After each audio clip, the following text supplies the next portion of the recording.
Hablo 10 idiomas, dijo Jesús. El juez ateo se ríe, pero se queda sin palabras al oírlo. La sala 203 del Tribunal de Distrito de Manhattan nunca había conocido un silencio tan denso. Era un martes de marzo, uno de esos días grises donde Nueva York parece exhalar el cansancio de millones de almas atrapadas en su rutina. Pero dentro de aquella sala, algo extraordinario estaba a punto de suceder, algo que haría temblar los cimientos de la arrogancia humana y que expondría la delgada línea entre la fe y la incredulidad. En el banquillo de los acusados, un hombre de apariencia humilde aguardaba en silencio. Su ropa era simple, casi desaliñada. Una camisa blanca arrugada, pantalones oscuros desgastados en las rodillas y zapatos que habían conocido demasiadas calles. No llevaba corbata, no tenía maletín, no había abogado a su lado. Sus manos, callosas y marcadas por el trabajo, descansaban sobre la mesa de madera gastada. Su rostro, de unos 45 años aproximadamente, mostraba una serenidad que contrastaba violentamente con la tensión que llenaba el ambiente. Se había presentado como Emanuel Luz, sin apellido completo, sin documentos de identidad, sin historial registrado en ninguna base de datos del gobierno estadounidense. Era como si hubiera aparecido de la nada.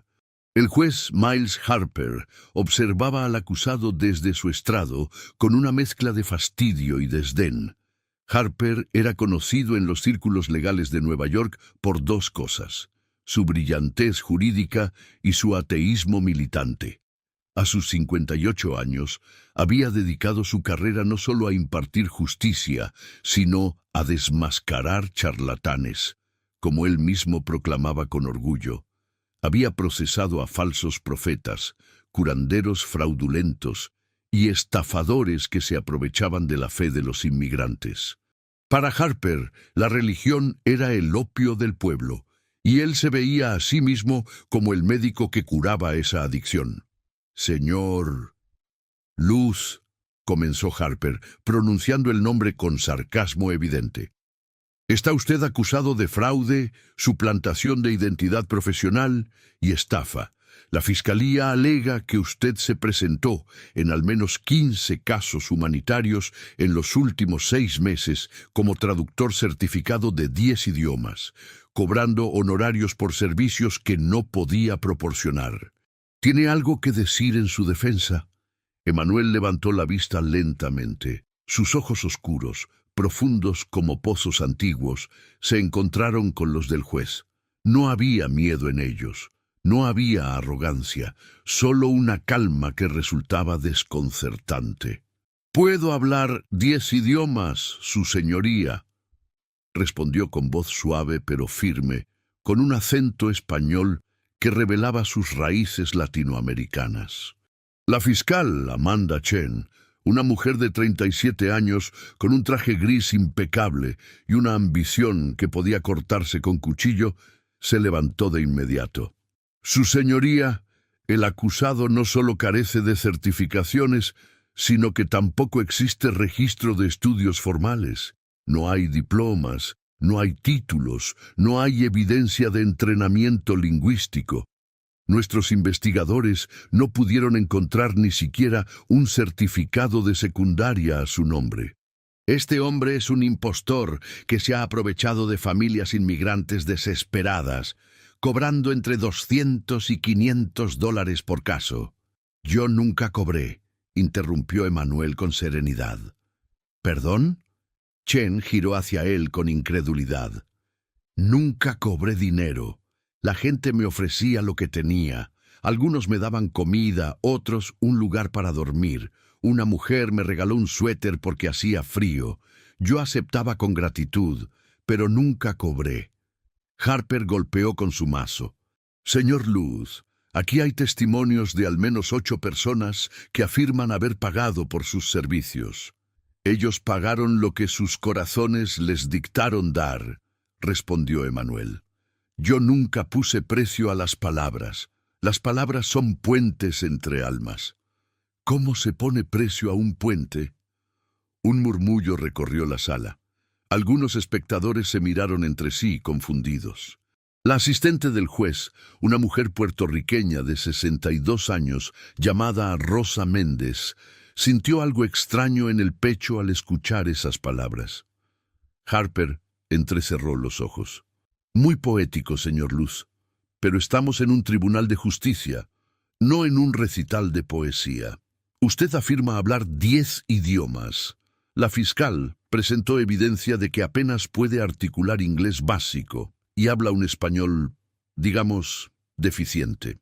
Habló el español de los que sufren, respondió Emanuel sin defensiva en su tono. El español de las madres que cruzan fronteras buscando un futuro para sus hijos. El español de los ancianos que oran en la madrugada. No es el español de las academias, su señoría, es el español del corazón. Chen soltó una risa seca. Su señoría, esto es ridículo. El acusado está evadiendo la pregunta con retórica emocional. Solicito que se le ordene responder directamente. ¿Dónde aprendió estos supuestos 10 idiomas? En el sufrimiento de la gente, respondió Emanuel, mirando ahora directamente a la fiscal. En los refugios donde los afganos lloran por sus familias perdidas, en los hospitales donde los ancianos chinos mueren solos porque nadie entiende sus últimas palabras, en las celdas de detención donde los niños haitianos tiemblan de miedo sin saber qué será de ellos. El silencio que siguió fue diferente. Ya no era el silencio del desprecio, sino algo más profundo, más inquietante. Rosa Méndez sintió lágrimas picando en sus ojos y tuvo que mirar hacia otro lado. Harper, sin embargo, no se conmovió. Hermosas palabras, señor Luz. Pero palabras no son evidencia. Usted afirma hablar 10 idiomas. Bien, demuéstrelo aquí y ahora. Emanuel asintió lentamente. ¿Qué desea que haga? Hable en esos idiomas, todos. Ahora. Por primera vez, Emanuel sonrió. No fue una sonrisa de burla ni de triunfo. Fue una sonrisa triste como la de alguien que ve a un niño cometiendo el mismo error una y otra vez. Su señoría, hablar idiomas no es un truco de circo. Cada lengua lleva consigo el alma de un pueblo, su historia, su dolor, su esperanza. No puedo simplemente demostrar idiomas como si fuera un show. Necesito personas con quienes hablar. Harper soltó una carcajada que resonó en toda la sala. ¡Qué conveniente! Ahora resulta que el gran políglota necesita audiencia. Señor Luz, está usted en un tribunal federal. O demuestra sus habilidades o confiesa su fraude. No hay término medio. Déjeme mostrarle, dijo Emanuel con la misma calma. ¿Mostrarme qué? Que las palabras tienen poder cuando nacen del lugar correcto. Harper se reclinó en su silla cruzando los brazos. Adelante, ilumínenos. Emanuel se puso de pie lentamente. Miró alrededor de la sala, sus ojos recorriendo cada rostro, la fiscal ambiciosa, el estenógrafo aburrido, los guardias indiferentes, los pocos espectadores curiosos que habían venido buscando entretenimiento matutino. Y entonces comenzó a hablar, primero en árabe, con una fluidez que hizo que el traductor oficial de la corte, un hombre egipcio llamado Karim, se enderezara en su asiento. Las palabras fluían como agua de un manantial, cada sonido gutural perfectamente articulado. Luego en mandarín, con tonos tan precisos que la asistente administrativa, cuya abuela era de Beijing, abrió los ojos con asombro. Después en ruso, en francés, en hindi, en suajili, en tagalo, en hebreo, en portugués. Cada idioma surgía de su boca con una naturalidad que desafiaba toda lógica. No había pausas para pensar. No había búsqueda de palabras. Era como si cada lengua viviera en él simultáneamente, esperando solo el momento de ser invocada. La sala completa había enmudecido. Incluso Harper había perdido su sonrisa burlona. Karim, el traductor, susurró algo en árabe que sonó como una oración. Impresionante, admitió Harper finalmente, aunque su tono seguía siendo escéptico. Tiene usted buena memoria fonética. Probablemente escuchó estas frases en algún curso de idiomas online y las memorizó. Pero eso no prueba comprensión real. Cualquier loro puede repetir sonidos. ¿Un loro, su señoría? Emmanuel lo miró con algo que podría haber sido compasión. ¿Es eso lo que ve cuando mira a alguien que no entiende? Veo a un estafador que ha ensayado bien su papel, replicó Harper con frialdad. Y este tribunal no tiene tiempo para espectáculos. Señora Chen, ¿cuál es su recomendación? La fiscal se aclaró la garganta recuperando su compostura. Su señoría, solicito que el acusado sea sometido a evaluación pericial rigurosa. Que se convoque a un panel de expertos lingüistas, profesores universitarios y traductores certificados. Si realmente posee estas habilidades, que lo demuestre ante quienes pueden verificarlo científicamente. Si falla, que se proceda con la acusación completa de fraude. Harper asintió con satisfacción. Moción aprobada. Señor Luz, será usted trasladado al Centro de Detención Metropolitano mientras se organiza su evaluación. Audiencia pospuesta por 2 semanas. Golpeó con el mazo. Siguiente caso. 2 guardias se acercaron a Emmanuel. Él no opuso resistencia. Mientras le colocaban las esposas, miró una última vez al juez. Su señoría, dijo con voz suave. ¿Qué? Harper ya estaba revisando el siguiente expediente.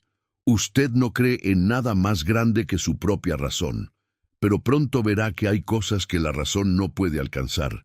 Harper levantó la vista irritado. ¿Es eso una amenaza? Es una promesa, respondió Emmanuel. No mía, de alguien mucho más grande que yo. Los guardias lo condujeron fuera de la sala. Rosa Méndez observó cómo se lo llevaban, y por alguna razón que no podía explicar, sintió que acababa de presenciar algo más significativo que todos los casos que había procesado en sus 30 años de servicio.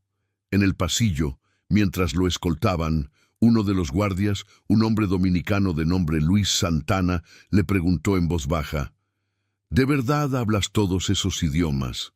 Emmanuel lo miró y respondió en perfecto criollo dominicano, el dialecto específico de San Pedro de Macorís, la ciudad natal de Luis. Hablo el idioma de los que necesitan ser escuchados. Luis se detuvo en seco, sus ojos muy abiertos. ¿Cómo? Pero Emmanuel ya seguía caminando, sus pasos resonando en el corredor vacío. Afuera, en la calle, el mundo seguía su curso indiferente. Taxis tocaban bocinas, vendedores ambulantes pregonaban sus productos. Ejecutivos apurados consultaban sus teléfonos. Nadie sabía que en la sala 203 algo había comenzado a agrietarse en la dura coraza del escepticismo. Nadie sabía que las siguientes 2 semanas cambiarían no solo un caso judicial, sino el corazón de un juez que creía haberlo visto todo. Y nadie, absolutamente nadie, podía imaginar quién era realmente el hombre que caminaba hacia la prisión con la serenidad de quien conoce un secreto que el mundo aún no está listo para comprender. Si esta historia ha tocado tu corazón, si alguna vez te has sentido incomprendido, juzgado o despreciado por tu fe, déjanos tu petición de oración en los comentarios. Recuerda que hay alguien que te entiende en todos los idiomas del alma, incluso en el silencio de tu dolor. No estás solo. Dios ve cada lágrima y cada necesidad. Cuéntanos tu ciudad y tu historia de fe. Estamos aquí, juntos, caminando en esta jornada. El Centro de Detención Metropolitano de Brooklyn era un monolito de concreto y desesperanza, una torre de 12 pisos donde se albergaban más de 1.600 almas en espera de juicio. Sus pasillos olían a desinfectante barato, sudor y sueños rotos. Las luces fluorescentes zumbaban constantemente, creando un ruido de fondo que nunca cesaba, como el lamento perpetuo de los olvidados por el sistema. Emanuel Luz fue procesado en la recepción como cualquier otro detenido. Le tomaron huellas digitales que no coincidían con ninguna base de datos. Le fotografiaron con un número de identificación que sería archivado y olvidado. Le dieron un uniforme naranja que le quedaba ligeramente grande. Y lo condujeron a la celda número 417 en el cuarto piso, una celda compartida con otros 5 hombres. El oficial que lo escoltaba, un irlandés de tercera generación llamado Patrick O'Brien, había estado en ese trabajo durante 16 años. Había visto de todo: asesinos que lloraban como niños, ladrones que citaban la Biblia, traficantes que escribían poesía. Pero había algo en ese Emanuel Luz que lo inquietaba de una manera que no podía nombrar. «Tienes suerte», gruñó O'Brien mientras abría la reja de la celda. «Tus compañeros no son violentos, pero mantén la boca cerrada y la cabeza baja. Aquí nadie quiere escuchar historias». Emanuel asintió y entró. La celda era pequeña, apenas 3 metros por 4. 3 literas de metal se alineaban contra las paredes. El aire era denso, cargado con el olor de 6 cuerpos sin espacio suficiente. La única ventana, pequeña y con barrotes, dejaba entrar una luz grisácea que no alcanzaba a iluminar los rincones. Los 5 hombres en la celda lo observaron con esa mezcla de curiosidad y recelo que caracteriza los primeros momentos de cualquier nueva convivencia forzada. Había un afroamericano de unos 30 años en la litera superior derecha, tatuajes tribales cubriendo sus brazos. Un hombre de Medio Oriente, quizás 45 años, que leía un libro en árabe en la litera inferior. Un joven asiático, probablemente no más de 25, que dibujaba algo en un cuaderno. Un latino mayor, de cabello completamente blanco, que hacía flexiones en el pequeño espacio entre las literas. Y un hombre de piel clara, quizás ruso o de Europa del Este, que simplemente miraba la pared con ojos vacíos. «Nueva carne», dijo el afroamericano con voz profunda. «¿Hablas inglés, viejo?» «Hablo lo necesario», respondió Emanuel con su español marcado. «Genial, otro que apenas entiende. Bienvenido al zoo, amigo. Yo soy Marcus», señaló a los demás. «Ese es Ahmed, el chino es Chen, el abuelo es Héctor y el zombi de la esquina es Dimitri. No habla con nadie desde que llegó hace 3 semanas». Emanuel observó a cada uno, sus ojos deteniéndose especialmente en Dimitri. «Gracias por la bienvenida», dijo simplemente, y se dirigió a la única litera disponible, la superior del lado izquierdo. Pasaron las primeras horas en el silencio tenso, típico de quien comparte espacio con extraños. Ahmed continuó leyendo su libro. Chen dibujaba. Héctor, después de terminar sus flexiones, se sentó en su litera y cerró los ojos, sus labios moviéndose en lo que parecía una oración silenciosa. Marcus observaba a Emanuel con curiosidad apenas disimulada. Dimitri no se movió de su posición, su mirada perdida en algún punto infinito de la pared gris. Fue durante la cena cuando todo comenzó a cambiar. La comida llegó en bandejas de plástico. Un guiso indefinido, pan duro, una manzana magullada y agua tibia. Los hombres comían en silencio, cada uno en su propio mundo de preocupaciones y recuerdos. Ahmed dejó escapar un suspiro profundo, casi un sollozo contenido. Emanuel lo miró. «¿Estás bien?», preguntó. Ahmed levantó la vista, sorprendido de que alguien le hablara. «No entenderías», respondió en inglés con fuerte acento árabe. Y entonces Emanuel hizo algo que dejó a Ahmed completamente paralizado. Habló en árabe, no el árabe estándar que se enseña en las escuelas, sino el dialecto específico de Alepo, Siria, con los giros y expresiones que solo los nacidos en esa ciudad podrían conocer. Lo que dijo fue: «Los que llevan el peso del exilio en el corazón siempre entienden el idioma del dolor ajeno». Ahmed dejó caer su tenedor de plástico. Sus ojos se llenaron de lágrimas instantáneamente. ¿Tú hablas mi idioma? ¿Cómo? Emanuel continuó en árabe. Cuéntame qué te pesa en el corazón, hermano. Y Ahmed, este hombre de 45 años que había cruzado océanos huyendo de la guerra, que había perdido a su esposa y 2 hijos en un bombardeo, que llevaba 3 meses detenido por un problema de documentación migratoria, comenzó a hablar. Las palabras brotaron como un río represado durante años. Habló de su ciudad destruida, de las noches bajo los escombros, de cómo había prometido a su esposa moribunda que encontraría una vida mejor. Habló en su idioma natal, y por primera vez en 3 años alguien lo entendía completamente. Los demás, en la celda, observaban la escena sin comprender las palabras, pero entendiendo perfectamente la emoción. Marcus se había sentado en el borde de su litera. Chen había dejado de dibujar. Incluso Héctor había abierto los ojos. Cuando Ahmed terminó, limpiándose las lágrimas con el dorso de la mano, Emanuel puso su mano en el hombro del hombre y dijo, ahora en inglés para que todos entendieran, tu sufrimiento no ha sido en vano. Tu esposa ve desde donde está que cumpliste tu promesa. Sobreviviste. Eso es honrar su memoria. Ahmed asintió, incapaz de hablar, y abrazó a Emanuel con la fuerza de alguien que acaba de encontrar un bote salvavidas en medio del océano.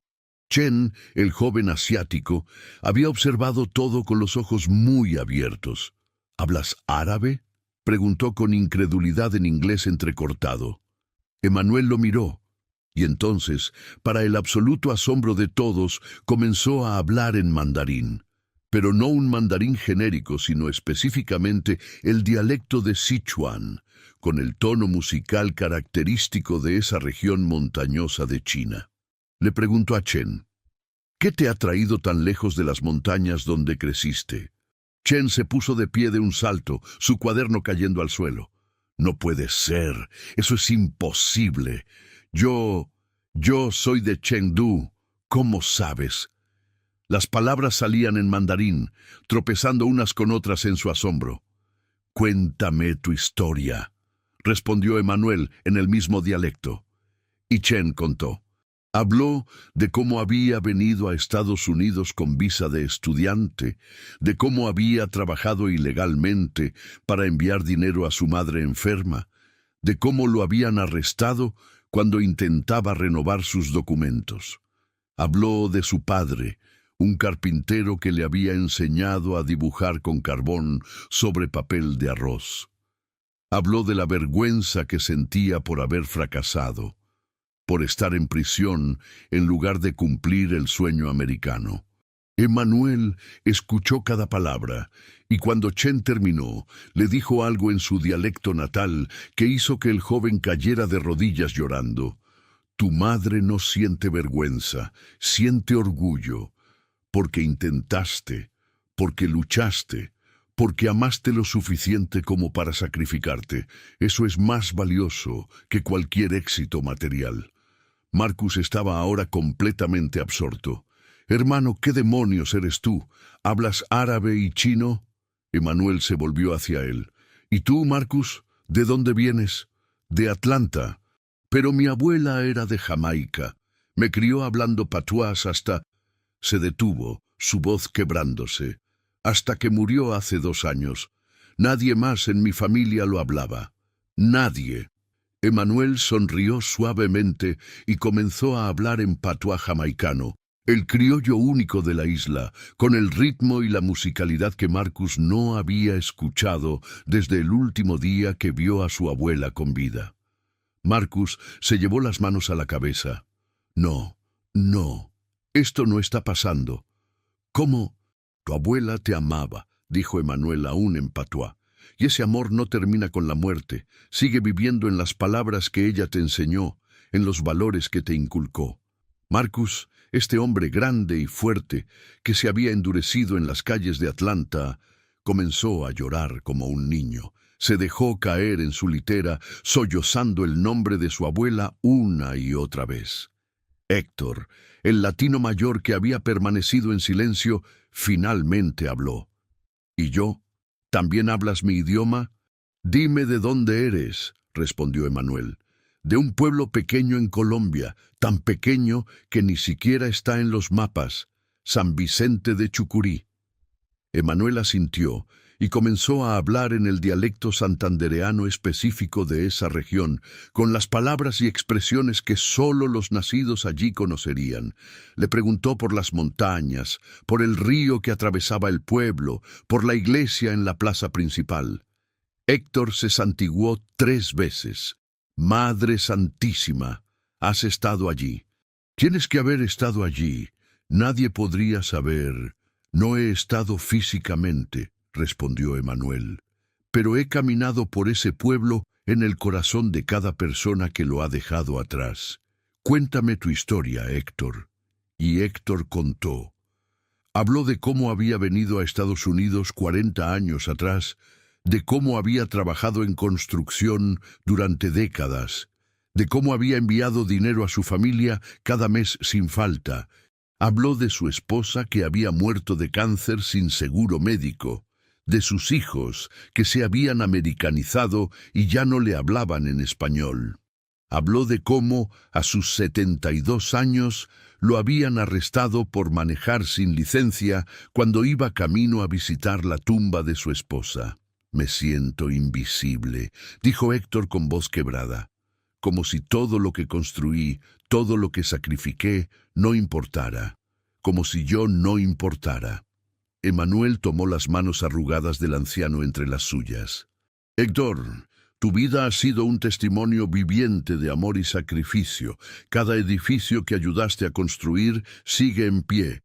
Cada dólar que enviaste alimentó a tus hijos, los educó, les dio oportunidades. No eres invisible, eres un cimiento, y los cimientos nunca se ven, pero sin ellos todo se derrumba. Héctor lloró en los brazos de Emanuel, décadas de soledad y dolor saliendo finalmente a la luz. Solo quedaba Dmitri, el hombre que no había hablado con nadie en 3 semanas. Seguía mirando la pared, pero ahora había una tensión en su cuerpo que no estaba antes. Emanuel se acercó a él lentamente. Se sentó en el suelo, al lado de la litera inferior donde Dmitri estaba acostado. «Dmitri», dijo suavemente. El hombre no respondió. Emanuel esperó. 1 minuto, 2, 5, y entonces comenzó a hablar en ruso, pero no cualquier ruso. Era el dialecto específico de Chechenia, con las inflexiones propias de la región montañosa, mezclado con palabras en checheno que sólo los nativos conocerían. Dmitri se giró lentamente, sus ojos encontrando los de Emanuel. Había terror en esa mirada y algo más profundo, culpa. «No puedes saber mi idioma», susurró Dmitri en ruso. «Nadie aquí lo sabe, nadie». «Cuéntame qué te atormenta», respondió Emanuel en el mismo dialecto. Los demás hombres observaban en silencio, aunque no entendían las palabras. Había algo sagrado sucediendo en esa celda, algo que trascendía el idioma. Dmitri comenzó a hablar, y su historia era la más oscura de todas. Habló de la guerra en Chechenia, de las cosas terribles que había hecho como soldado. Habló de las familias que había destruido, de los niños que había dejado huérfanos. Habló de cómo había huido de Rusia, de cómo había intentado empezar de nuevo en América, pero las pesadillas nunca lo dejaban. Habló de cómo había intentado suicidarse 3 veces y de cómo cada vez algo lo había detenido en el último momento. «No merezco perdón», dijo Dmitri. «He hecho cosas que Dios mismo no puede perdonar». Emanuel lo miró con una intensidad que hizo que todos en la celda sintieran un escalofrío. «No hay pecado tan grande que esté más allá del perdón», dijo en ruso. «Pero tienes que perdonarte a ti mismo primero. Las pesadillas continuarán hasta que enfrentes lo que has hecho y aceptes que, aunque no puedes cambiar el pasado, puedes cambiar el futuro. Cada día que vives Es una oportunidad de honrar a aquellos que perdiste, convirtiéndote en alguien mejor. Dmitri comenzó a sollozar, un llanto profundo y desgarrador que parecía venir desde el centro mismo de su alma. Los otros hombres, sin saber exactamente qué se había dicho, se acercaron instintivamente. Marcus puso su mano en el hombro de Dmitri. Chen se sentó a su lado. Ahmed ofreció un pañuelo. Héctor comenzó a orar en voz baja en español. Y en esa celda oscura y fría del centro de detención metropolitano, 6 hombres de 6 orígenes completamente diferentes se unieron en un momento de humanidad pura. El oficial O'Brien, que había estado observando desde el pasillo a través de la pequeña ventana de la puerta, sintió algo que no había sentido en años. Esperanza. No entendía lo que había presenciado, pero sabía que era importante. Esa noche, mientras los demás dormían, O'Brien escribió en su reporte: Detenido Emanuel Luz, comportamiento inusual, requiere observación especial, posible riesgo de alteración psicológica positiva en otros detenidos. No sabía que ese reporte llegaría a manos de personas que comenzarían a hacer preguntas. No sabía que el misterio de Emanuel Luz apenas estaba comenzando a desplegarse. Y definitivamente no sabía que en 3 días más algo sucedería en esa prisión que desafiaría todo lo que creía saber sobre la realidad. Déjanos en los comentarios. ¿Alguna vez te has sentido como estos hombres, invisible y sin nadie que te entienda en tu propio idioma del dolor? ¿Has experimentado un momento donde un extraño te dio exactamente las palabras que tu corazón necesitaba escuchar? Cuéntanos, ¿crees que existen personas enviadas por Dios para hablar directamente a nuestra alma?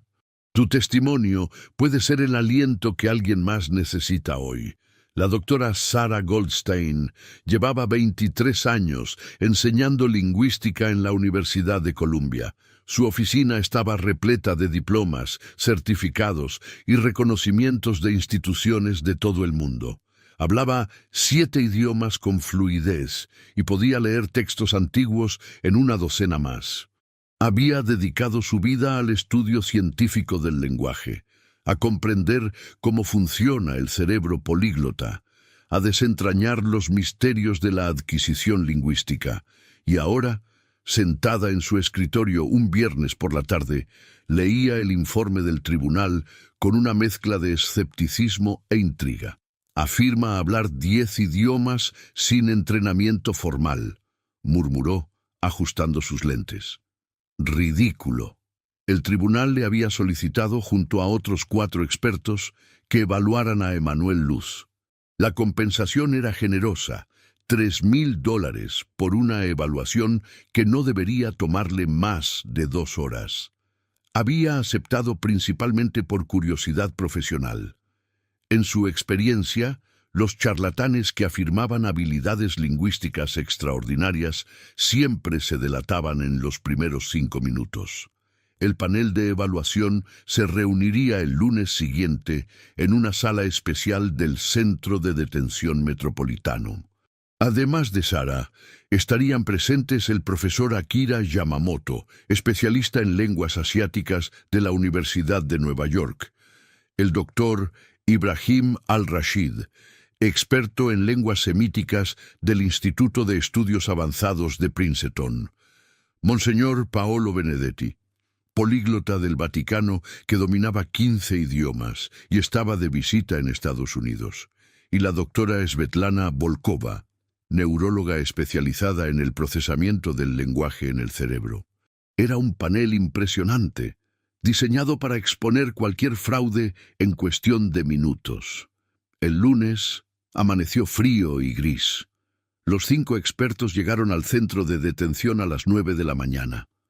Fueron escoltados a una sala de interrogatorios en el 2º piso, un espacio rectangular con paredes de bloques de concreto pintados de beige, una mesa metálica en el centro, sillas plegables y una cámara de video en la esquina superior. Esperaron 15 minutos antes de que Emanuel Luz fuera conducido a la sala. 2 guardias lo acompañaban, aunque no llevaba esposas. Su uniforme naranja contrastaba con la serenidad de su expresión. Sus ojos recorrieron a cada uno de los evaluadores con lo que parecía ser compasión, no nerviosismo. «Buenos días», dijo en inglés con su acento español característico. «Señor Luz», comenzó Sara, asumiendo el liderazgo del grupo. «Soy la doctora Goldstein. Estamos aquí para evaluar sus supuestas habilidades lingüísticas. Este es un proceso científico. No estamos aquí para juzgarlo moralmente, solo para verificar hechos. ¿Entiende?» «Entiendo perfectamente», respondió Emanuel, sentándose en la silla que le indicaron. «Bien, comenzaremos con una serie de pruebas estandarizadas, primero en inglés, luego en los otros idiomas que afirma dominar. ¿Cuáles son exactamente esos idiomas?» Emanuel enumeró: español, inglés, árabe, mandarín, ruso, francés, hindi, suajili, tagalo y hebreo. El profesor Yamamoto tomó notas. Una selección interesante. Cubre las principales familias lingüísticas, casi demasiado conveniente. «No las elegí yo», respondió Emanuel. «Simplemente las aprendí cuando fueron necesarias». «¿Y cómo las aprendió exactamente?», preguntó la doctora Volkova con evidente escepticismo. «Escuchando el dolor de las personas que las hablaban. El dolor es un idioma universal. Una vez que entiendes el dolor, las palabras vienen naturalmente». Sara intercambió una mirada con sus colegas. «Muy poético, señor Luz. Pero la adquisición de idiomas no funciona así. Requiere años de estudio, inmersión cultural, práctica constante. No sucede simplemente por escuchar dolor». «Con respeto, doctora», respondió Emanuel. «Usted estudia el lenguaje como un fenómeno externo. Yo lo vivo como una experiencia interna. Son perspectivas diferentes». El doctor Al-Rashid se inclinó hacia adelante. «Bien, empecemos. Le haré una pregunta en árabe clásico, el tipo que se usa en textos religiosos y académicos. Es extremadamente difícil de dominar incluso para hablantes nativos». Procedió a hacer una pregunta compleja sobre interpretaciones coránicas, usando vocabulario arcaico y estructuras gramaticales que requerían años de estudio islámico para comprender. Emanuel escuchó atentamente. Cuando Al-Rashid terminó, respondió en el mismo nivel de árabe clásico, pero luego hizo algo inesperado. Identificó y corrigió un error sutil en la pregunta misma, una confusión en el uso de una raíz verbal que incluso muchos académicos pasarían por alto. Al-Rashid palideció. Eso es correcto. Yo me equivoqué. ¿Cómo? La palabra que usted usó», explicó Emanuel en árabe, «viene de la raíz KTB, que implica escritura física. Pero el contexto de su pregunta requería la raíz SM, que implica conocimiento oral transmitido. Es una distinción sutil, pero importante en teología islámica». Al-Rashid no pudo ocultar su asombro. «He estado enseñando este tema durante 30 años. Usted está absolutamente en lo correcto». Sara frunció el ceño. «Una coincidencia afortunada. Continuemos. Profesor Yamamoto, por favor». Yamamoto asintió y comenzó a hablar en japonés. No un japonés simple, sino el keigo, el lenguaje honorífico extremadamente complejo, usado en contextos formales, con niveles de cortesía que tardaban décadas en dominar. Emanuel respondió en el mismo nivel de keigo, pero nuevamente sorprendió al profesor al cambiar fluidamente entre diferentes dialectos regionales, de Tokio a Osaka a Kioto, cada uno con sus características únicas. «Un momento», interrumpió Yamamoto, levantando la mano. «¿Cómo conoce el dialecto de Kioto? Es prácticamente un idioma aparte, hablado solo por los ancianos de esa región. Yo mismo apenas lo entiendo». «Conocí a una mujer de Kioto en un refugio», respondió Emanuel. «Tenía 87 años. Había huido de un incendio en su edificio. Estaba muriendo y nadie entendía sus últimas palabras. Ella quería que alguien le prometiera que cuidarían de su gato. Aprendí su dialecto en una noche para poder prometerle que lo haría. ¿En una noche? Volkova se rió sin humor.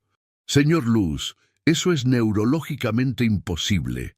El cerebro humano no puede adquirir estructuras lingüísticas complejas en ese marco de tiempo.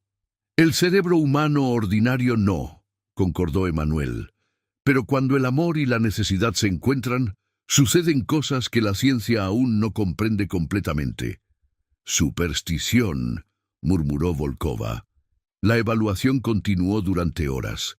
Cada experto presentaba pruebas cada vez más difíciles, intentando encontrar un límite al conocimiento de Emmanuel.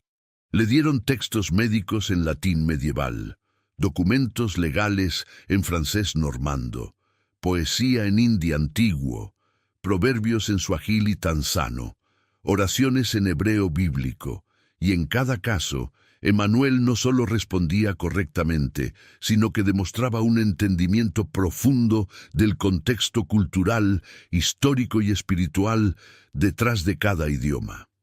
Fue Monseñor Benedetti quien finalmente quebró el protocolo profesional. Este hombre de 69 años, que había servido al Vaticano durante 40 años, que había traducido documentos papales a 15 idiomas diferentes, se puso de pie abruptamente. «Basta», dijo con voz temblorosa. «Esto no es un examen lingüístico. Esto es algo más». «¿Qué quiere decir, monseñor?», preguntó Sara con irritación. Benedetti se volvió hacia Emmanuel. «Le voy a hacer una pregunta en un idioma que nadie en esta sala debería conocer. Es un dialecto de arameo que se usaba en un solo monasterio en las montañas de Siria. Ese monasterio fue destruido en 2013. Solo quedaban 3 monjes vivos que lo hablaban, y todos murieron. Yo fui el último occidental en visitarlos antes de la guerra». «Paolo, eso no es parte del protocolo», objetó Sara. «Me importa poco el protocolo ahora», replicó el monseñor. Miró directamente a Emmanuel y habló en un idioma que sonaba como música antigua, palabras que parecían llevar siglos de oración en cada sílaba. Emmanuel cerró los ojos. Una lágrima rodó por su mejilla. Y cuando habló en ese mismo arameo antiguo, su voz tenía una cualidad diferente, como si no fuera él quien hablaba, sino algo a través de él. Monseñor Benedetti cayó de rodillas. Comenzó a llorar, sus hombros sacudiéndose con sollozos profundos. «¿Qué dijo?», exigió saber Sara. «¿Qué le dijo?». Benedetti tardó varios minutos en poder hablar. Finalmente, con voz quebrada, tradujo. Le pregunté, «¿Quién eres realmente?». Y él respondió, «Soy la palabra que existía antes de que hubiera palabras. Soy el idioma que todos los corazones comprenden, aunque ninguna boca pueda hablarlo perfectamente. Soy el que vino para que los mudos hablen, los sordos oigan y los perdidos encuentren el camino a casa». Un silencio absoluto llenó la sala. La doctora Volkova fue la primera en recuperarse. «Esto es absurdo. Hay una explicación racional. Tiene que haberla». «¿Cuál?», preguntó el doctor Al-Rashid en voz baja. «He dedicado mi vida al estudio del lenguaje, y no hay explicación racional para lo que acabamos de presenciar». «Podría haber estudiado intensivamente», insistió Volkova. «Podría tener una memoria eidética. ¿Podría qué?», interrumpió el profesor Yamamoto. «Podría haber aprendido dialectos muertos que apenas existen en registros. Podría comprender contextos culturales que requieren décadas de inmersión». «No, doctora Volkova. Esto desafía toda explicación científica que conozco». Sara Goldstein se sentó lentamente, su mente científica chocando contra una realidad que no podía procesar. Necesitamos más pruebas. Esto no puede...». Emmanuel habló por primera vez en varios minutos. «Doctora Goldstein, usted perdió a su hermana hace 5 años, murió en Israel. en un accidente de autobús. Sus últimas palabras fueron en hebreo, un idioma que usted no hablaba bien entonces. Siempre se ha preguntado qué dijo en esos últimos momentos. Sara se puso pálida. ¿Cómo sabes? Eso es información privada. Yo nunca... Ella dijo, dile a Sara que no fue su culpa. Dile que la amo. Dile que nos encontraremos de nuevo. Sara comenzó a temblar. No, no, eso es imposible. Nadie sabe eso. El informe oficial nunca... Nadie me dijo... Las lágrimas comenzaron a fluir. ¿Cómo puedes saber eso? Emanuel simplemente la miró con una compasión infinita. Monseñor Benedetti se puso de pie lentamente, todavía secándose las lágrimas. Porque él no es lo que pensábamos que era. No es un fraude, no es un genio lingüístico, es... Se detuvo como si las palabras fueran demasiado grandes para ser dichas en voz alta. Es una respuesta a una pregunta que dejamos de hacer hace mucho tiempo. La evaluación terminó sin ninguna conclusión oficial. Los expertos salieron de la sala en un estado de confusión casi total. La doctora Volkova insistía en que había una explicación racional, aunque no podía articularla. El doctor Al-Rashid caminaba en silencio, sus labios moviéndose en oración. El profesor Yamamoto simplemente movía la cabeza de lado a lado, incapaz de procesar lo que había experimentado. Solo Monseñor Benedetti se detuvo antes de salir. Se volvió hacia Emanuel, quien permanecía sentado pacíficamente en la sala. «¿Qué debemos hacer?», preguntó el clérigo en voz baja. «Decir la verdad», respondió Emanuel. «Eso es todo lo que se requiere de ustedes, decir la verdad de lo que vieron y experimentaron». «¿Y qué es la verdad?», Emanuel sonrió. «Ustedes ya la conocen, solo tienen miedo de reconocerla». Esa noche, 5 de los más respetados expertos en lenguaje del mundo se sentaron frente a sus computadoras, intentando escribir sus reportes de evaluación. Ninguno pudo completar uno que satisficiera tanto su integridad profesional como su experiencia personal. Sara Goldstein escribió y borró 12 versiones diferentes antes de finalmente escribir: «No puedo explicar lo que presencié mediante ningún marco científico conocido. El sujeto demuestra habilidades lingüísticas que exceden cualquier parámetro normal. Recomiendo liberación inmediata de cargos». El profesor Yamamoto fue más directo. «Este hombre no es un fraude.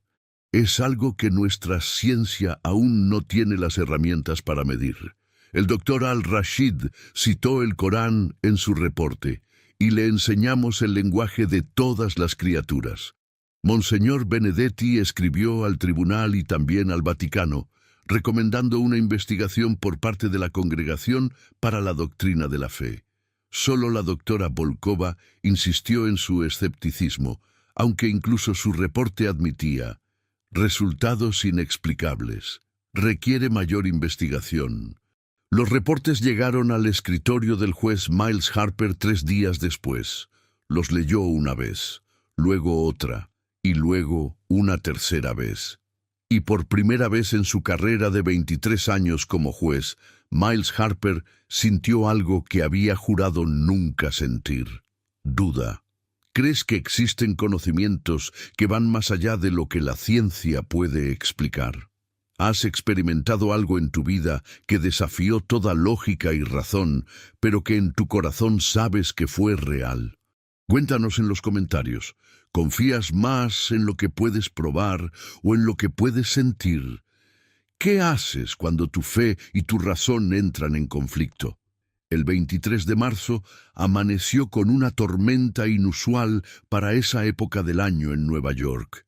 Truenos retumbaban entre los rascacielos y la lluvia golpeaba las ventanas del tribunal de distrito con una intensidad que parecía tener propósito.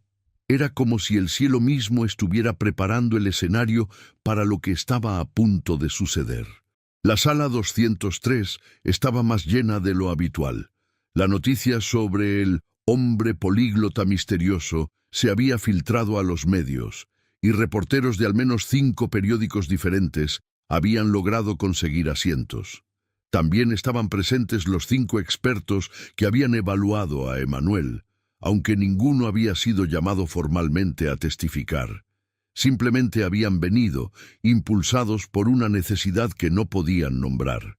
El juez Miles Harper entró a la sala exactamente a las 9 de la mañana. Su túnica negra estaba impecable como siempre. Su porte era el de alguien acostumbrado al poder y al control. Pero aquellos que lo conocían bien, como Rosa Méndez, su asistente de largo tiempo, notaron algo diferente en sus ojos. Había una tensión allí, una inquietud que no era característica en él. «Nos reunimos hoy», comenzó Harper después de golpear su mazo, «para continuar el caso del Estado contra Emmanuel Luz, acusado de fraude y suplantación de identidad profesional». Hizo una pausa, mirando los reportes de los expertos que tenía frente a él. «He revisado las evaluaciones periciales. Son inconclusas. Algunos expertos afirman que el acusado posee habilidades lingüísticas extraordinarias. Otros sugieren fenómenos que exceden explicación científica. Y uno insiste en que debe haber una explicación racional que simplemente no hemos descubierto». Miró a Emmanuel, quien estaba sentado en el banquillo con la misma serenidad de siempre. «Señor Luz, los cargos contra usted son serios. Pero los reportes de evaluación crean más preguntas de las que responden, así que hoy voy a hacer algo inusual. Voy a permitirle una demostración directa ante este tribunal. No una serie de pruebas académicas, sino una demostración práctica de sus supuestas habilidades». La fiscal Amanda Chen se puso de pie. «Su señoría, objeto, esto convierte el tribunal en un espectáculo». «Objeción denegada», respondió Harper sin mirarla. «He tomado mi decisión. Señor Luz, póngase de pie». Emmanuel se levantó. «Afirma usted hablar 10 idiomas con fluidez. Voy a solicitar que hable en cada uno de ellos. No frases memorizadas, sino respuestas a preguntas que yo haré ahora, improvisadas, para que no haya posibilidad de preparación. ¿Entiende?» «Sí, su señoría». «Bien. Primera pregunta en español. ¿Por qué está usted aquí?» Emmanuel respondió en un español cristalino, sin el acento que normalmente tenía cuando hablaba inglés. «Estoy aquí porque ustedes me trajeron. Pero también estoy aquí porque hay personas en esta sala que necesitan escuchar algo que sus corazones han estado buscando». Harper asintió. Segunda pregunta en árabe. ¿Qué espera lograr con esta demostración? El traductor oficial, Karim, se preparó para interpretar, pero cuando Emmanuel habló en árabe, su voz tenía tal claridad y poder que incluso los que no entendían el idioma sintieron su impacto. «No busco lograr nada para mí», tradujo Karim con voz temblorosa.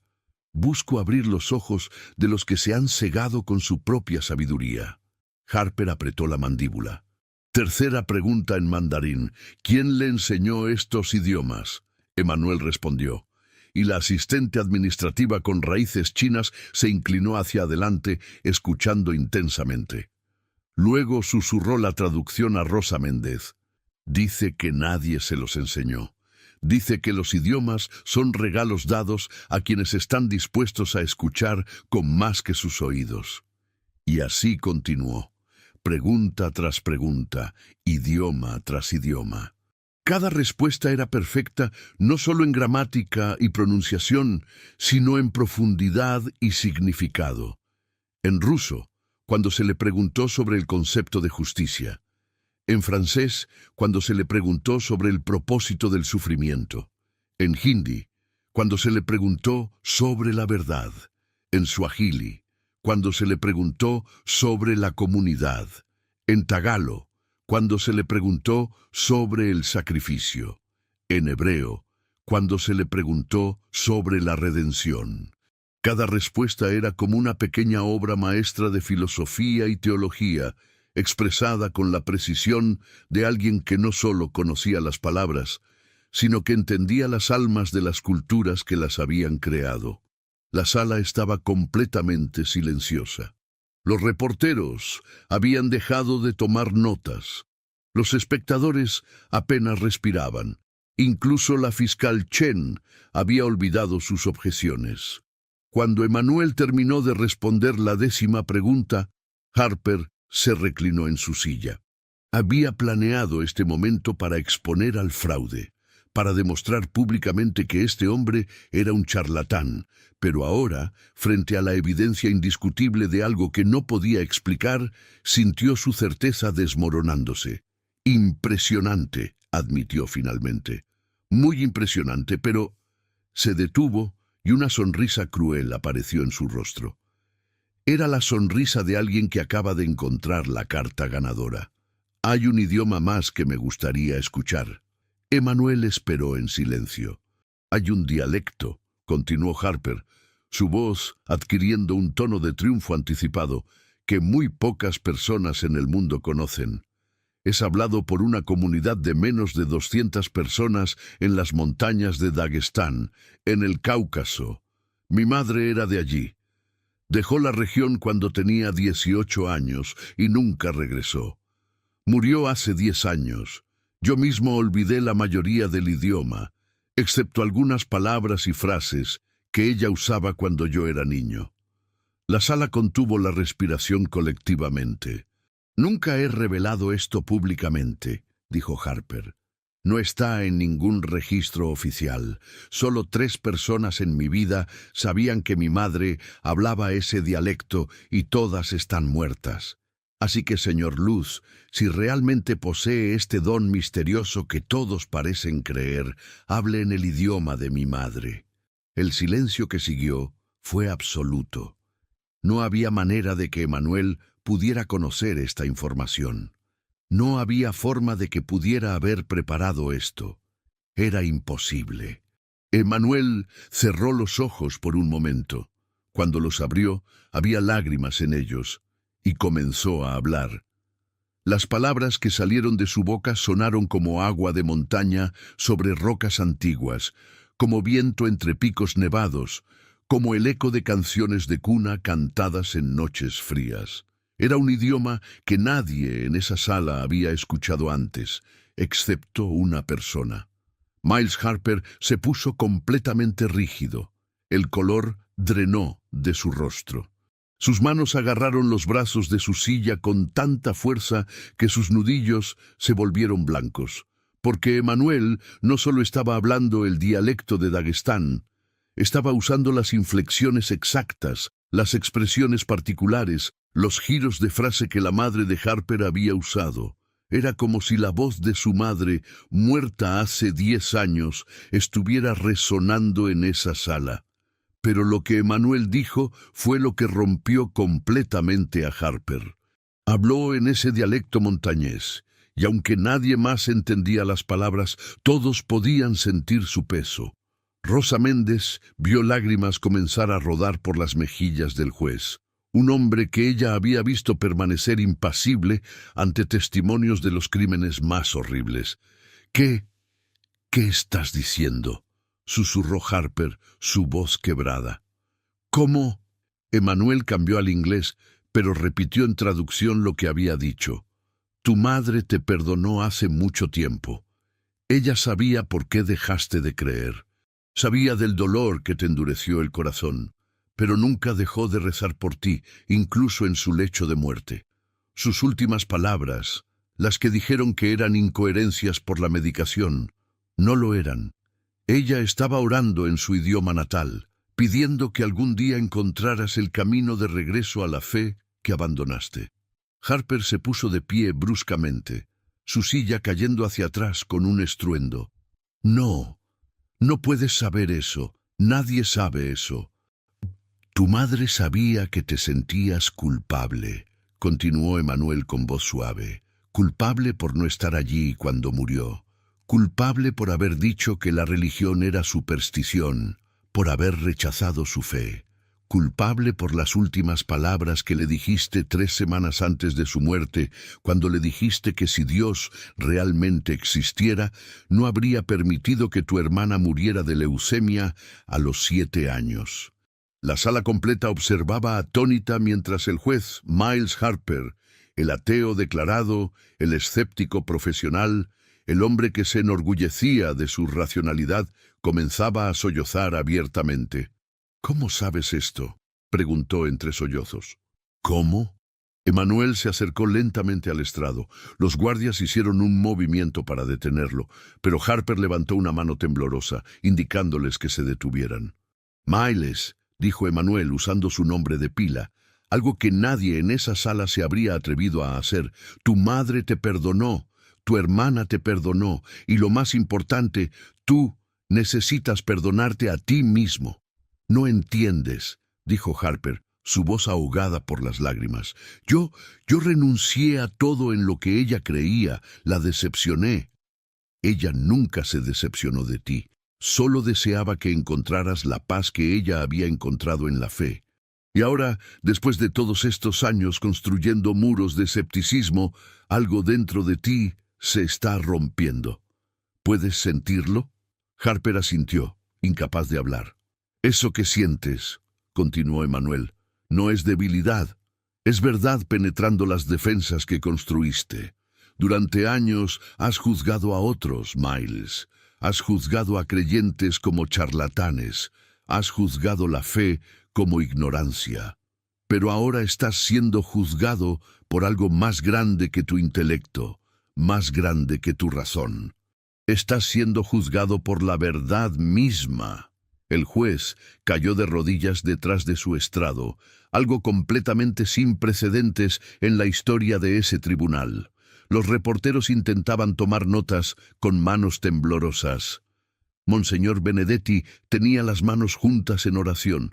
La doctora Goldstein lloraba silenciosamente. «¿Quién eres?», preguntó Harper desde el suelo. «¿Quién eres realmente?». Emanuel sonrió con ternura. «Soy la respuesta a cada pregunta que tu corazón ha estado haciendo en silencio. Soy la luz que buscas en la oscuridad de tu duda. Soy el idioma que tu alma reconoce, aunque tu mente no pueda nombrarlo». Harper permaneció de rodillas durante lo que pareció una eternidad. Finalmente, con la ayuda de Rosa Méndez, se puso de pie. Su rostro estaba marcado por lágrimas, pero había algo diferente en sus ojos. La arrogancia había desaparecido. La certeza había sido reemplazada por algo más profundo: humildad. Con voz temblorosa pero firme, habló. «Los cargos contra Emanuel Luz son retirados. Inmediatamente. El acusado queda libre». La fiscal Chen se puso de pie. «Su señoría, no puede simplemente...». «Los cargos son retirados», rugió Harper con una autoridad que hizo temblar las paredes. «Este hombre no es un criminal, y yo he sido el fraude. He juzgado lo que no entendía. He condenado lo que temía. Pero ya no», miró a Emanuel. «Eres libre». Emanuel asintió. «Gracias, Miles. Pero recuerda, la libertad externa significa poco si el corazón permanece en prisión. Libérate de la culpa. Libérate del dolor. Libérate de la creencia de que estar equivocado es lo mismo que ser indigno». Antes de que alguien pudiera decir otra palabra, antes de que los guardias pudieran procesarlo para su liberación, Emanuel caminó hacia la puerta de la sala. Los guardias no hicieron ningún movimiento para detenerlo. Era como si una fuerza invisible les dijera que dejaran a este hombre en paz. En la puerta, Emanuel se volvió una última vez. «A todos los que están aquí hoy», dijo, su voz alcanzando cada rincón de la sala, «han presenciado algo que sus mentes rechazarán, pero que sus corazones guardarán para siempre. La verdad no siempre llega de la manera que esperamos. A veces llega disfrazada de locura. A veces habla en idiomas que desafían la lógica. Pero siempre, siempre reconoce a aquellos que están listos para escuchar». Y entonces se fue. Rosa Méndez corrió hacia la ventana y observó cómo Emanuel salía del edificio. La tormenta había cesado. Los rayos del sol atravesaban las nubes, creando columnas de luz dorada que iluminaban las calles mojadas de Manhattan. Emanuel caminó hacia esas columnas de luz y desde la perspectiva de Rosa pareció desvanecerse en ellas. En la sala 203 nadie se movió durante varios minutos. Era como si todos hubieran participado en algo sagrado y temieran romper el momento con movimiento o palabras. Finalmente fue el juez Harper quien habló, su voz apenas un susurro. Que conste en el acta que hoy la justicia se hizo, pero no por mí, por algo mucho más grande de lo que puedo comprender. Se quitó su túnica negra lentamente. Rosa, por favor, prepara mi carta de renuncia. Ya no estoy calificado para juzgar a otros cuando yo mismo acabo de ser juzgado y encontrado incompleto. Señor, no puede renunciar, protestó Rosa. Es uno de los mejores. Los mejores son aquellos que reconocen sus limitaciones, la interrumpió suavemente. Yo he llegado a la mía y necesito tiempo para entender lo que acaba de suceder. Tiempo para reconstruir lo que destruí en mí mismo hace tantos años. Esa noche, las noticias reportaron escuetamente: cargos retirados contra hombre acusado de fraude lingüístico. Juez Harper solicita licencia indefinida por razones personales. Pero los que habían estado en esa sala sabían que no era una simple licencia, era el comienzo de una transformación. Era el momento en que un hombre que había dedicado su vida a desmantelar la fe de otros se encontró cara a cara con algo que ni su brillantez ni su escepticismo podían negar. Era el momento en que la arrogancia se encontró con lo inefable, y lo inefable ganó. ¿Qué tanto dejas que tu orgullo y tu razón te alejen de la verdad que tu corazón ya conoce? Has rechazado algo divino porque no podías explicarlo científicamente. Cuéntanos, ¿qué te costaría más, admitir que estabas equivocado sobre algo fundamental o seguir viviendo en la duda? ¿Alguna vez has necesitado ser quebrantado para poder reconstruirte? Los días siguientes al juicio fueron caóticos. El caso de Emanuel Luz se convirtió en noticia nacional. Los videos de la audiencia se filtraron a Internet y se volvieron virales en cuestión de horas. Las redes sociales explotaron con teorías, debates y testimonios. Algunos lo llamaban un milagro. Otros insistían en que tenía que haber una explicación racional. Las iglesias lo citaban como prueba de lo divino. Los escépticos buscaban desesperadamente formas de desacreditarlo. Pero había un problema fundamental. Emanuel Luz había desaparecido. No había registros de su salida del edificio del tribunal. Las cámaras de seguridad mostraban a un hombre en uniforme naranja de prisión caminando hacia la puerta principal, pero luego nada. Era como si se hubiera evaporado en el aire de Manhattan. La policía intentó rastrearlo. Revisaron refugios, hospitales, estaciones de tren y autobús. Publicaron su foto, aunque las únicas que tenían eran las de su procesamiento, y sorprendentemente, en cada foto su rostro aparecía ligeramente borroso, como si la cámara no hubiera podido enfocarlo completamente. No encontraron nada. Una semana después de su desaparición, comenzaron a surgir reportes. El primero vino de un refugio para inmigrantes en el Bronx. La directora, una mujer salvadoreña llamada María González, contactó a varios medios de comunicación con una historia extraordinaria. Un hombre llegó aquí hace 3 días, explicó a los reporteros que se agolparon en su pequeña oficina. No dio nombre. Solo dijo que estaba allí para ayudar. Teníamos una familia de refugiados afganos que acababan de llegar. Estaban desesperados, traumatizados. La madre había dado a luz en el camino y el bebé estaba enfermo. Ellos no hablaban inglés ni español, solo Dari, su idioma natal. María hizo una pausa, sus ojos llenándose de lágrimas. Este hombre habló con ellos en Dari perfecto. Los calmó, los consoló, luego habló con la doctora que teníamos en el personal, tradujo todos los síntomas médicos del bebé. La doctora pudo diagnosticar una infección y comenzar el tratamiento de inmediato. Probablemente le salvó la vida al niño. ¿Y el hombre?, preguntó uno de los reporteros. Desapareció esa misma noche, pero antes de irse, habló con cada familia en el refugio. Teníamos venezolanos, hondureños, haitianos, rusos, chinos, y él habló con cada uno en su propio idioma, no solo el idioma nacional, sino los dialectos regionales, las expresiones locales. Fue como si conociera sus almas. ¿Tiene alguna foto? María negó con la cabeza. Intenté tomarle una, pero cuando revisé mi teléfono, la pantalla estaba en blanco, como si la imagen se hubiera borrado. El segundo reporte vino de un hospital en Queens. Una enfermera de nombre Patricia Williams habló de un hombre que había aparecido en la unidad de cuidados paliativos. Teníamos a un paciente anciano de Corea, relató Patricia. Estaba muriendo y ninguno de su familia hablaba coreano. Él había venido a Estados Unidos 70 años atrás y todos sus hijos y nietos solo hablaban inglés. El viejo estaba tratando de decir algo, pero nadie entendía. Estaba agitado, angustiado. Y entonces este hombre apareció. ¿Cómo llegó al hospital?, preguntaron. No lo sé, no firmó en recepción. No hay ningún registro de su entrada, pero de repente estaba allí, en la habitación del paciente. Comenzó a hablar en coreano y el anciano se calmó inmediatamente.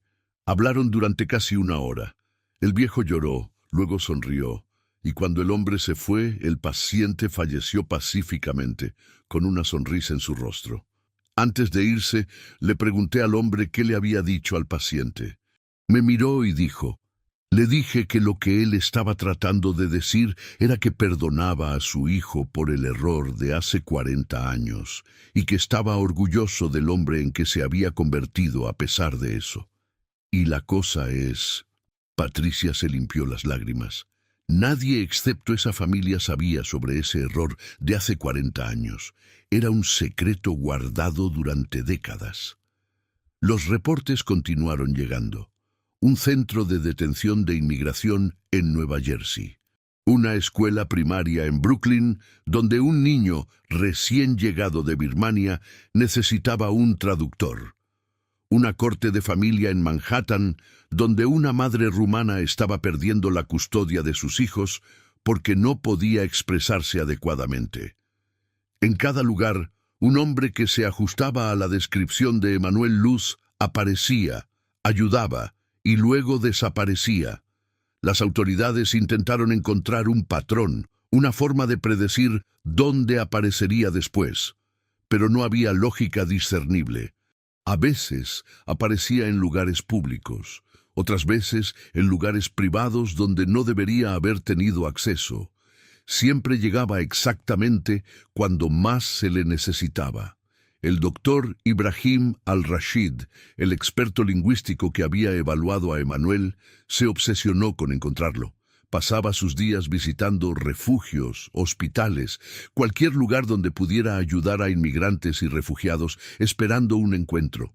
Una noche, 2 semanas después del juicio, su persistencia fue recompensada. Estaba en un refugio en el Lower East Side, cuando vio a un hombre en la cocina, sirviendo sopa a los sin techo.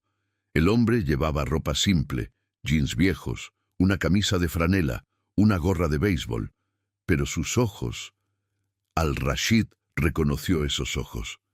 «Emanuel», susurró. El hombre se volvió y sonrió. «Doctor Al-Rashid, ¿qué lo trae aquí?» «A ti. He estado buscándote.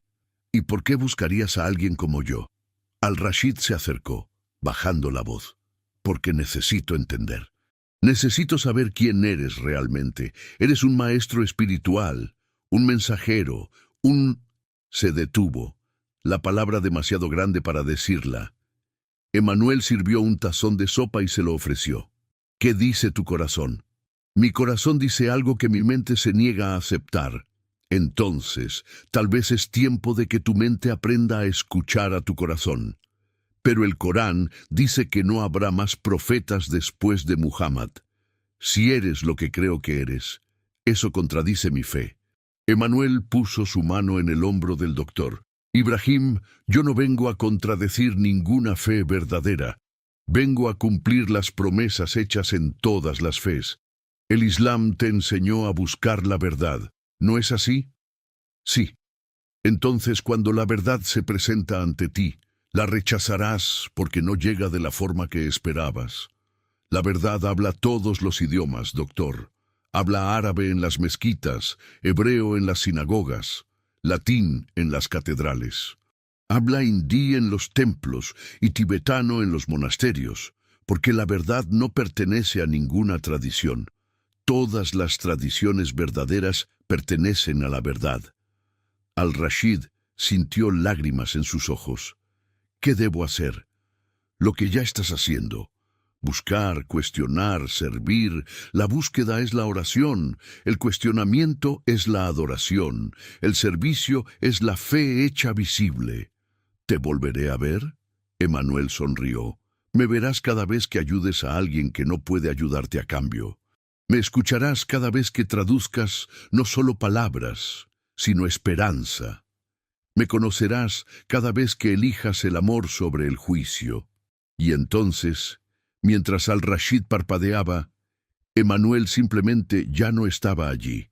El tazón de sopa que había estado sosteniendo estaba ahora en las manos del doctor, aún caliente, aún lleno. Un hombre sin hogar se acercó. ¿Va a comer eso o solo va a quedarse ahí parado mirando la nada? Al-Rashid le dio el tazón. Tómalo, por favor. Esa noche, el doctor escribió en su diario personal. He pasado mi vida estudiando palabras. Hoy aprendí que las palabras más importantes son las que nunca se dicen, pero siempre se sienten. La verdad no necesita idioma. Solo necesita un corazón dispuesto a reconocerla. Mientras tanto, en otro lugar de la ciudad, el juez Miles Harper estaba en terapia por primera vez en su vida. Le estaba explicando a su terapeuta lo que había experimentado. Sé cómo suena, decía. Sé que parece delirio, pero fue real, más real que cualquier cosa que haya experimentado en mi vida racional y ordenada. Su terapeuta, una mujer judía de nombre Rachel Stein, lo escuchaba con atención. Miles, ¿has considerado que tal vez lo que experimentaste no fue delirio, sino claridad por primera vez? ¿Qué quieres decir? Pasaste décadas construyendo una identidad basada en el rechazo de lo trascendente, y en un momento ese fundamento se agrietó. Eso no es colapso, es apertura. Harper se cubrió el rostro con las manos. No sé cómo procesar esto. No sé quién soy sin mi escepticismo. Entonces, tal vez es tiempo de descubrirlo. 2 semanas después de esa sesión, Miles Harper hizo algo que nunca pensó que haría. Entró a una iglesia. Era una pequeña iglesia católica en el Bronx, el tipo de lugar donde su madre solía llevar a su hermana antes de que muriera. Se sentó en la última fila, sintiéndose completamente fuera de lugar. Un sacerdote anciano, notando al visitante incómodo, se acercó. ¿Primera vez aquí, hijo? Primera vez en cualquier iglesia en 35 años, admitió Harper. ¿Qué te trae? Honestamente no lo sé. Solo sentí que debía estar aquí.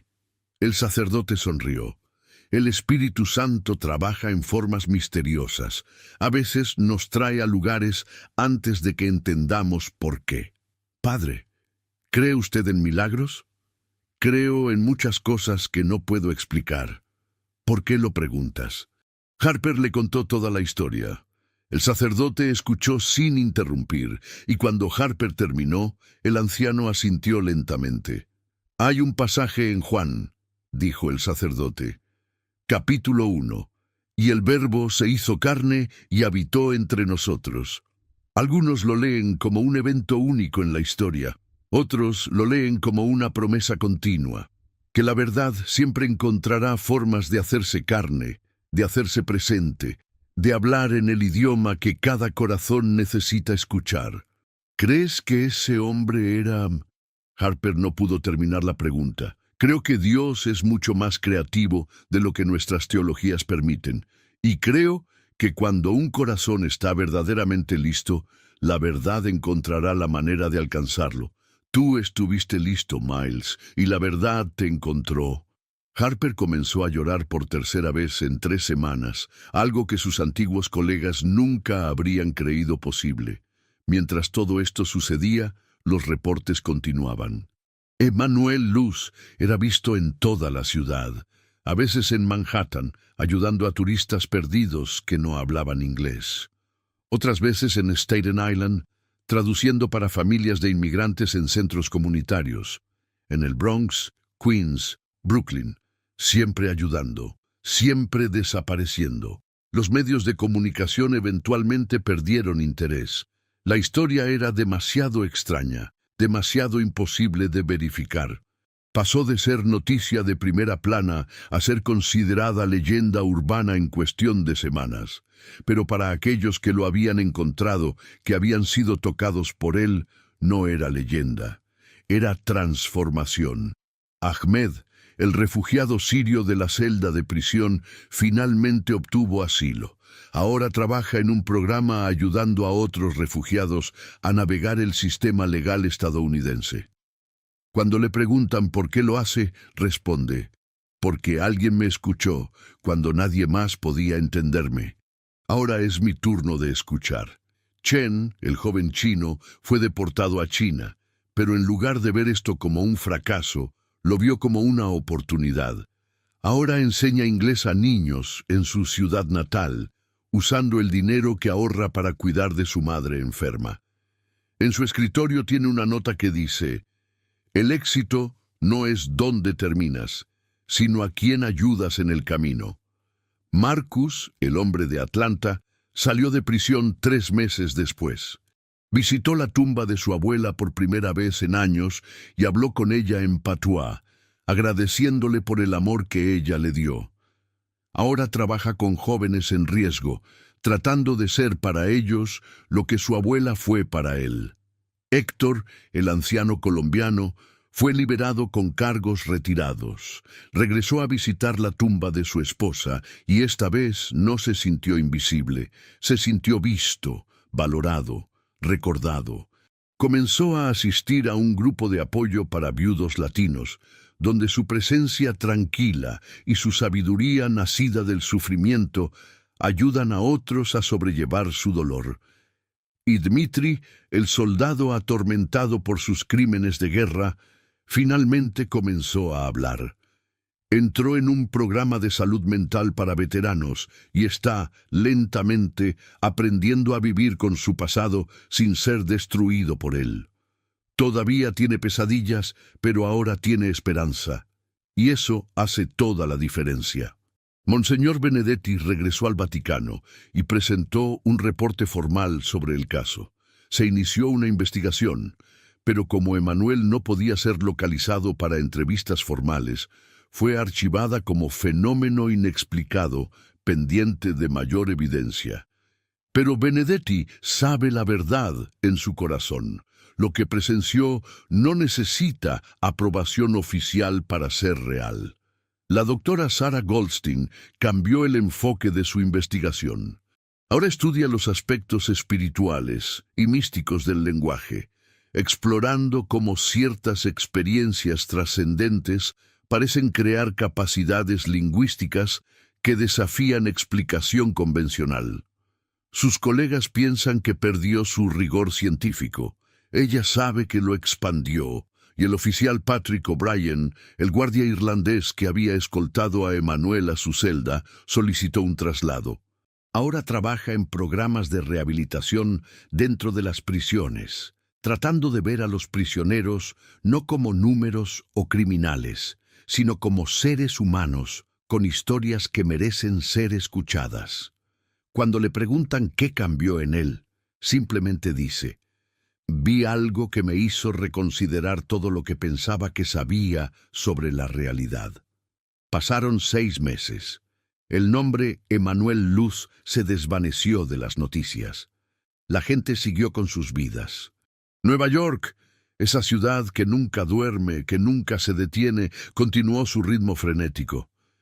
Pero de vez en cuando, en refugios y hospitales, en cortes y prisiones, en lugares donde los olvidados y los marginados buscan ayuda, aparece un hombre. No siempre es el mismo hombre en apariencia. A veces es joven, a veces viejo, a veces de una raza, a veces de otra. Pero siempre habla el idioma que el corazón necesita escuchar. Y aquellos que lo encuentran nunca lo olvidan. Porque la verdad es esta: Emanuel Luz no era solo un hombre políglota, era una demostración viviente de que lo divino no ha abandonado al mundo, que todavía hay misterios que la ciencia no puede medir, milagros que el escepticismo no puede negar, encuentros que transforman vidas de formas que ninguna lógica puede explicar.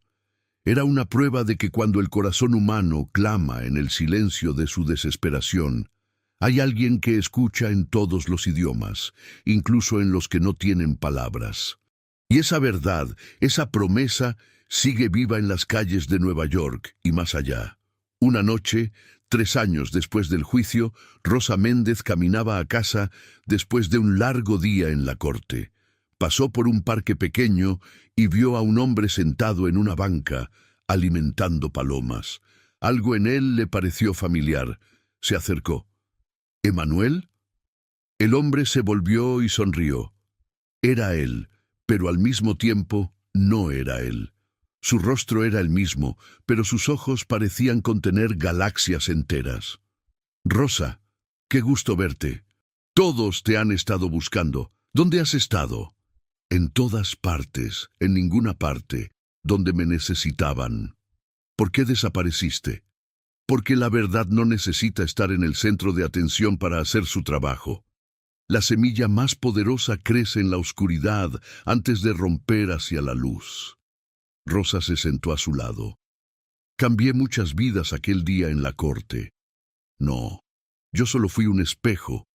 Cada persona vio en mí lo que ya existía en su corazón, pero que habían olvidado. La capacidad de creer, de tener fe, de ver más allá de lo visible, eso ya estaba allí, solo necesitaban ser recordados. ¿Volveré a verte? Emanuel sonrió y tomó la mano de Rosa. Me ves cada día, cada vez que eliges la compasión sobre el juicio, cada vez que escuchas con el corazón en lugar de solo con los oídos, cada vez que crees que hay algo más grande que tú trabajando en el mundo. Me ves, Rosa, siempre me has visto. Ella parpadeó, y cuando sus ojos se abrieron, estaba sola en el parque. Las palomas se habían ido. La banca estaba vacía, pero en su mano había una pluma blanca, y en su corazón había paz. Años después, cuando le preguntan sobre aquel caso extraordinario, sobre el hombre que hablaba 10 idiomas, Rosa simplemente sonríe y dice: «Fue el día en que aprendí que los milagros no son eventos que desafían las leyes de la naturaleza. Son momentos en que las leyes más profundas de la realidad, las que usualmente ignoramos, se hacen visibles. Y cuando eso sucede, todo cambia».